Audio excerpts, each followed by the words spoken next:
সম্মানিত ভিউয়ার্স, আসসালামু আলাইকুম রহমতুল্লাহ। বৎসর ঘুরে পবিত্র জিলহজ মাস আমাদের মাঝে আসলে অকপটে আমাদের স্মৃতিতে ভেসে ওঠে হজরত ইব্রাহিম আলাইহিস সালাতু ওয়াস সালাম এর স্মৃতিগুলো। কোরআনে পাকে যাকে মিল্লাতা ইব্রাহিমা আবিকুম বলেছেন, আমাদের মুসলমান জাতির পিতা হিসাবে যাকে সম্বোধন করা হয়েছে হজরত ইব্রাহিম আলাইহিস সালাতু ওয়াস সালাম। আল্লাহ রাব্বুল আলামিন হজরতে ইব্রাহিম আলাইহিস সালাতু ওয়াস সালামকে অনেক সম্পদের মালিক বানিয়েছেন। এত পরিমাণ আল্লাহ হজরত ইব্রাহিম আলাইহিস সালাতু ওয়াস সালামকে বকরি দান করেছেন, যেটা গণনার কোনো সুযোগ ছিল না।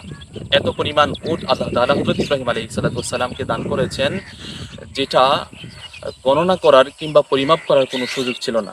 এত পরিমাণ গাভী আল্লাহ তাআলা হযরত ইব্রাহিম আলাইহিস সালাতু ওয়াস সালামকে দান করেছেন। এত কিছু দান করার পরে আল্লাহ রাব্বুল আলামিন সূরা নিসা এর 125 নং আয়াতের শেষ দিকে ইরশাদ করছেন, ওয়াত্তাখাযাল্লাহু ইব্রাহিমা খলিলা। আল্লাহ ফেরেশতাদেরকে বলছেন যে আমি হযরতে ইব্রাহিম আলাইহিস সালাতু ওয়াস সালাম কে বন্ধুরূপে গ্রহণ করেছি। ইব্রাহিম আমার বন্ধু। এটা বলার পরে ফেরেশতাগণ আল্লাহ রাব্বুল আলামিনের কাছে প্রশ্ন করলেন, আপত্তি তুললেন যে বাড়ি তাআলা, এত পরিমাণ মাল আপনি দিয়েছেন, বন্ধু তো হবেই।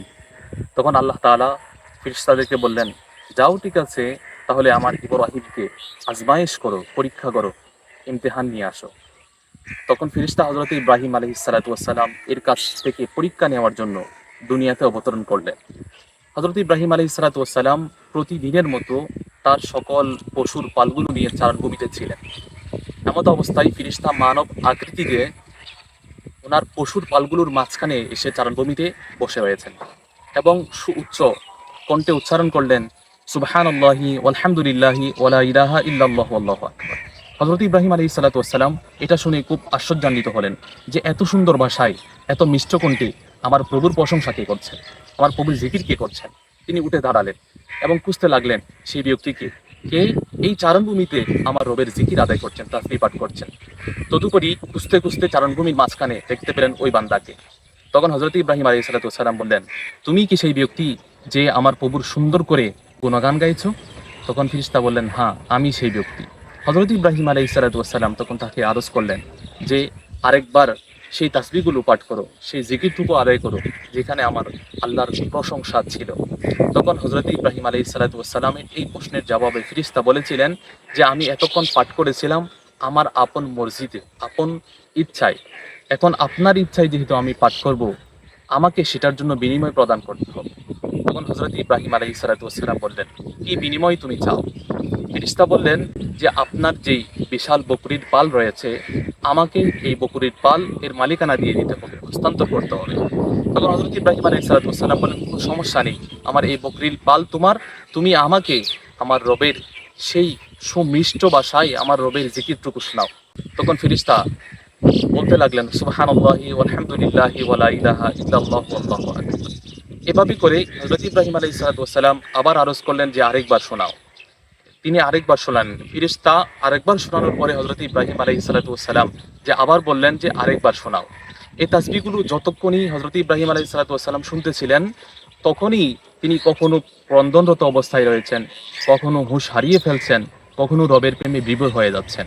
হতে হতে এক পর্যায়ে যখন তিনি আবার শোনানোর জন্য আরজ করলেন, তখন ফেরেশতা বললেন যে এবারও তো আমাকে নতুন বিনিময় দিতে হবে।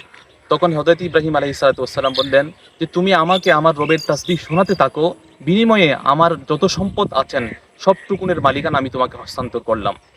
তখন হযরত ইব্রাহিম আলাইহিস সালাতু ওয়াস সালাম এর সকল পশুর মালিকানা ফেরেশতা নিজের হাতে নিয়ে তারপরে হযরত ইব্রাহিম আলাইহিস সালাতু ওয়াস সালামকে রবের সেই জিকির শোনাতে লাগলেন, সুবহানাল্লাহি ওয়ালহামদুলিল্লাহি ওয়ালা ইলাহা ইল্লাল্লাহু আল্লাহু আকবার। এক পর্যায়ে এমন হয়েছে যে হযরত ইব্রাহিম আলাইহিস সালাতু ওয়াস সালাম আরো শুনতে চাচ্ছেন সেই রবের সুমিষ্ট ভাষায় জিকিরটুকু, কিন্তু তিনার কাছে আর সম্পদ নেই। ফেরেশতাকে যখন বললেন, ফেরেশতা বললেন যে এবার আপনি আমাকে কি প্রদান করবেন? আপনার যে সম্পদটুকু ছিল সবটুকু তো আমার মালিকানায় চলে এসেছে, এখন আপনি কিভাবে আমাকে বিনিময় প্রদান করবেন? তখন হযরত ইব্রাহিম আলাইহিস সালাতু ওয়াস সালাম বলতে লাগলেন যে তুমি আমাকে আমার রবের জিকিরটুকু শোনাও, বিনিময় আমার যেহেতু সম্পদ শেষ হয়ে গিয়েছে, এই বিশাল উট, বকরি এবং গাভীর পাল এগুলো দেখভাল করার জন্য নিশ্চয়ই তোমার কাছে একজন চাকর তো লাগবেই, বরং তুমি আমাকে চাকরি হিসাবে নিয়োগ দাও। আমি ইব্রাহিম আলাইহিস সালাতু ওয়াস সালাম তোমার এই পশুর পালকে দেখভাল করব। বিনিময়ে আমি তোমার কাছে রুটি চাইবো না, আমি তোমার কাছে খাবার চাইবো না, আমি তোমার কাছে পোশাক তালাশ করব না, বরং তুমি আমাকে আমার রবের সুবৃষ্ট এই জিকিরটুকু শোনাতে থাকবে, আর আমি তোমার পশুর পালের সেই খেদমতটুকু আঞ্জাম দিতে থাকবো। সুবহানাল্লাহ। কথা শুনে হজরতে ইব্রাহিম আলাইহিসসালাম এর এমন উক্তি শুনে, রবের প্রতি এমন প্রেম দেখে ফিরিস্তার দুই চোখ দিয়ে অশ্রু বয়ে আসলো। তখন ফিরিস্তা বলতে লাগলো যে ইব্রাহিম আলাইহিসসালাম, আমাকে আপনার সিনার সাথে লাগা।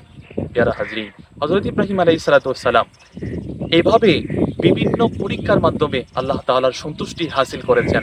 পরক্ষণে রব্বুল আলামিন তিনাকে খলিল বানিয়েছেন। অতএব হযরত ইব্রাহিম আলাইহিসসালাম এর স্মৃতিগেরা যে সকল কাজগুলো আছেন, হজ এবং কোরবানি, এগুলো আমাদেরকে খুবই মহব্বত সহকারে আন্তরিকতার সহিত আদায় করা চাই। সকলের প্রতি ধন্যবাদ। আসসালামু আলাইকুম ওয়া রাহমাতুল্লাহ।